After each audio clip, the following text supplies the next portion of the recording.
All right, welcome.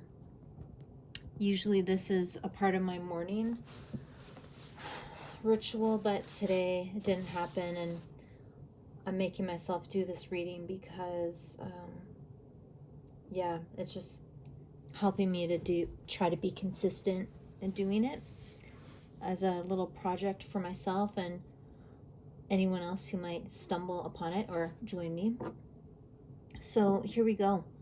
I'm reading the last of the 4 A's by, as written about by Gabor Maté from The Myth of Normal. And these are the healing A's.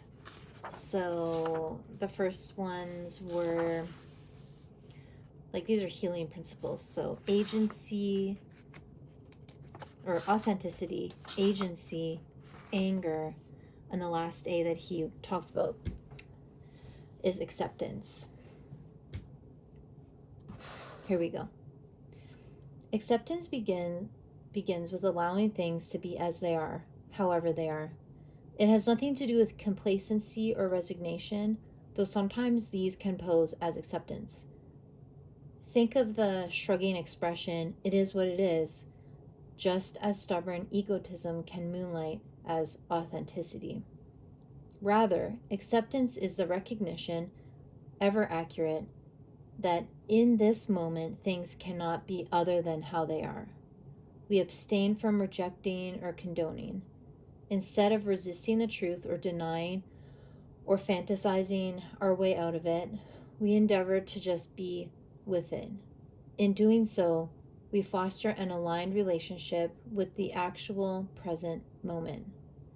Acceptance also means accepting how downright difficult it can be to accept. It may seem paradoxical, but true acceptance denies or excludes no aspect of how it is, not even our impulse to reject how it is. Oh, that's deep. Anger, sadness, trepidation, resistance, even hatred. Within an accepting attitude, these all have room to say their piece. Sometimes accepting ourselves starts with facing that we don't know how we feel or that our feelings are mixed. Rejection of any part of our experience is an unnatural self-rejection, one that nonetheless feels normal to many of us. You've made some serious mistakes. You find yourself filled with hatred or resentment or confusion. These, too, are candidates for acceptance. Underneath them, there is always pain. In fact, hatred, resentment, or even confusion can be the psyche's attempts not to feel pain or sadness. Or as Dr. Jody Carrington says, this is my little 2 cents, that mad is sad's bodyguard. Healthy grief, the jewel so often hidden within ossified grievance, frequently waits on the other side of accepting how things are and have been. That too can be hard to embrace.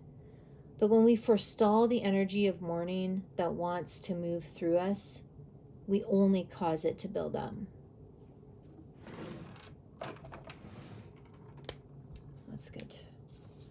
When we forestall the energy of mourning that wants to move through us, we only cause it to build up. Gordon Neufeld puts it, "We shall be saved in an ocean of tears." A distinction must be made between accepting and tolerating.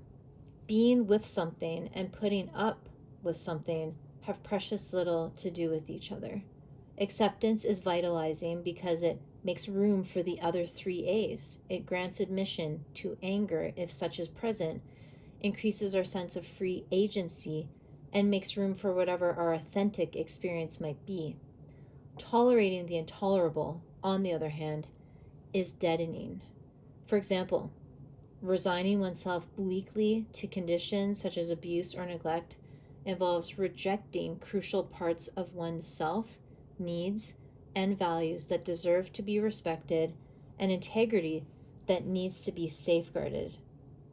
That is far from true acceptance. Tolerating the intolerable, on the other hand, is deadening. Yeah. Darlene, a 38-year-old family therapist in San Jose, California, or San Jose, began to accept that the realities of her marriage were intolerable only when she developed an autoimmune disease. Based on her fundamentalist Christian upbringing, she had truly believed her God-given duty was to accept, endure, the miseries her husband's own traumatic imprints visited upon her. As the connection between my stress and my illness dawned on me, she related, at one point I remember going, holy shit, I've been in this kind of martyr, honoring God position of staying in this abusive marriage, and there's just no way this is going to kill me. The same applies to injustice or oppression on the social level. To accept that whatever is currently happening is happening, the simple fact of the matter, does not mean conceding that it should happen. To deal with racism, poverty, or any other societal ill, we must first recognize that there are realities of life in this culture. That they are realities of life in this culture. They exist, and we must acknowledge our pain and grief that they do. Now we can ask ourselves how we might effectively work to eliminate not only their expressions, but their root causes. We can move on to healthy anger, to agency, and autonomy in action.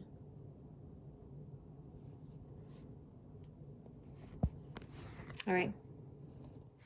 Thanks for being here.